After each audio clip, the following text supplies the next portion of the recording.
lovers, and welcome to this Q&A episode of Unbroken. I'm your host, Alexandra Amor, and today I'm going to have a question for you. And first, I want to say to please let me know if you have questions about letting go of unwanted habits. You can do that at alexandraamor.com/question, and I'll answer your question on an upcoming Q&A episode. I'll be happy to do that. So today's question is again from me back when I was really struggling with an unwanted overeating habit. And the question is, I can only ever stay on a diet for 3 days. What's wrong with me? And this was something that I really struggled with, and you might as well, which is why I'm posing it. This question of willpower and how we're supposed to be able to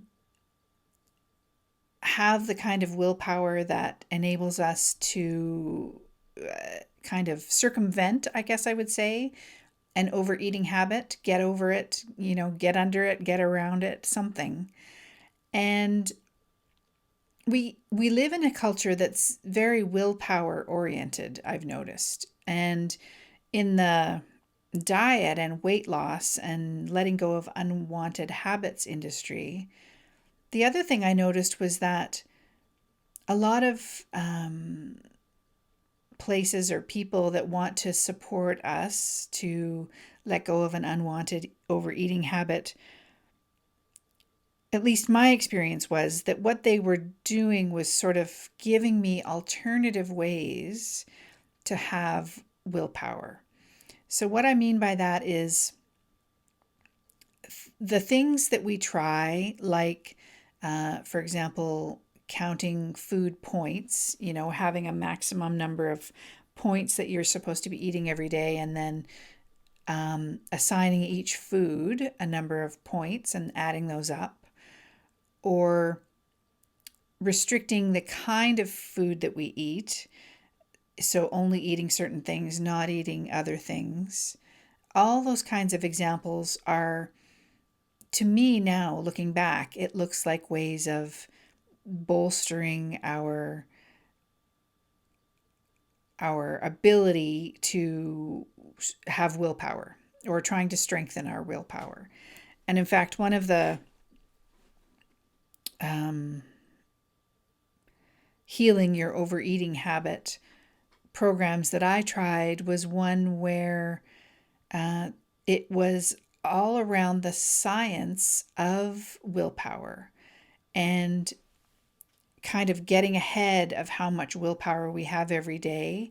The person who created this felt that, or saw in the psychology and science literature, that that we sort of have a limited amount of willpower every day. It's like a gas tank.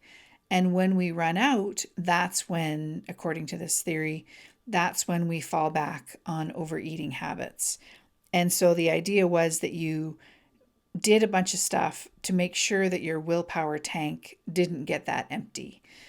And and I remember reading that book on an airplane going to Ontario to visit my family many years ago, probably in 2015 or 2016, and thinking, oh yeah, this is it. This really makes a lot of sense, which it did. And innocently, I grasped onto it and gave it a try. And maybe like you, I lasted, 3 days. And then it all fell apart. Maybe a week at the most. So here's my answer to why that happens. And the first thing I want to say is that you're not a failure if that's happened to you. And this isn't about, a lack of moral character on your part, or even a lack of willpower. It's really not about that. It can look that way, and of course it does. And the diet industry really tells us that there's a lot going on in that willpower area. But what I've discovered through the exploration of this inside out understanding is that The answer doesn't lie there at all. And when we're trying to apply willpower to overcoming an overeating habit or any other habit, we're trying to circumvent the the way that we're built, the innate and divine engineering that's within all of us. And in a way, the reason we aren't able to do that, the reason we fail very often at these things, is because you can't do that. You can't fight Mother Nature, to put it colloquially. Um, you know, the way that we're designed is so much more powerful than our little brains can organize. So, what is really going on is that with a craving, with the feelings that we have about food and the drive to overeat, that's a signal from our body.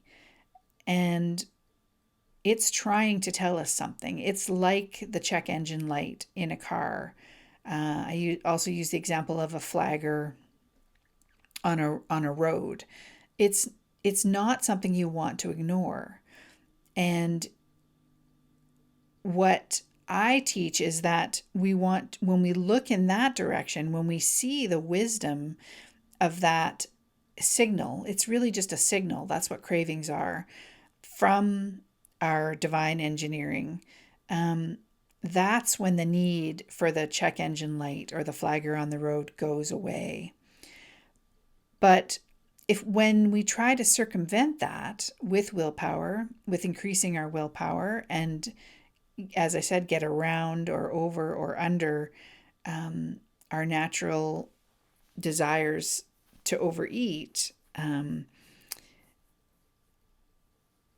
it's like trying to hold back the tide with a beach towel. I think that's how I said it in my book. It's like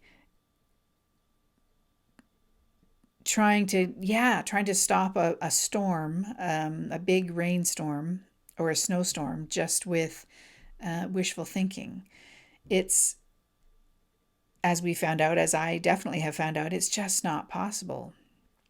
Mother Nature is so much more powerful and than we are, and thank goodness for that, because our bodies never ever try to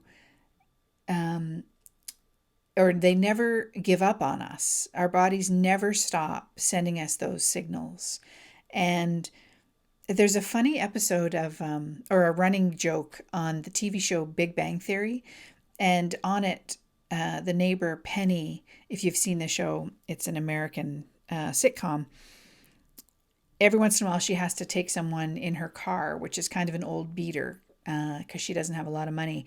And so the running gag is that the check engine light is always on, and she doesn't take that as a signal that she needs to check her engine. She sort of ignores it and hopes it will go away. And then over a couple of seasons of the show, I think there's one episode where the check engine light has gone off, and she sees that as a very positive sign. And whoever it is with her in the car is horrified, of course, because it's kind of like the engine has given up, or the car has given up trying to give her this signal that she needs to check the engine. Thankfully, our design is not like that at all.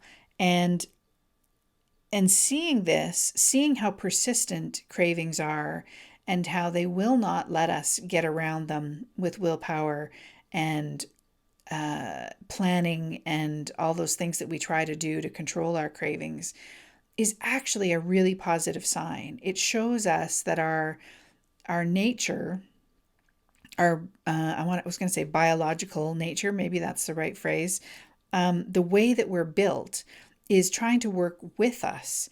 It's trying to alert us that we're caught up in some thinking that's maybe not healthy for us, that our minds are very busy, that we've forgotten who we are and what our true nature is. And so those little check engine light reminders are never going to give up on us. They're always going to be there until we see them for what they are. And then once we see that, they start to drop away. So that's my answer to the question of why you may have been unable to stay on a diet for any recommended length of time. And I think this also applies. Sometimes people do exhibit a tremendous amount of willpower and they're able to stay on a diet for quite a while and lose quite a bit of weight. And then, as you've probably noticed, I certainly have, the weight comes back on. We return to the old eating habits that we had. And why is that?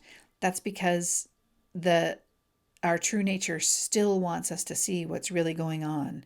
We we may have been able to hold the tide at bay for a little while, but eventually it's going to come back in.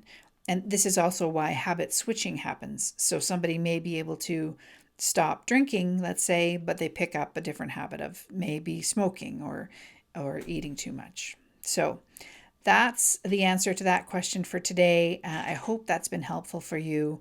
And as I said, if you'd like to submit a question about your challenges with an overeating habit or another habit, please let me know. The form is at alexandraamor.com/question. And I will see you again next week with a new Q&A episode. Take care. Talk to you soon. Bye.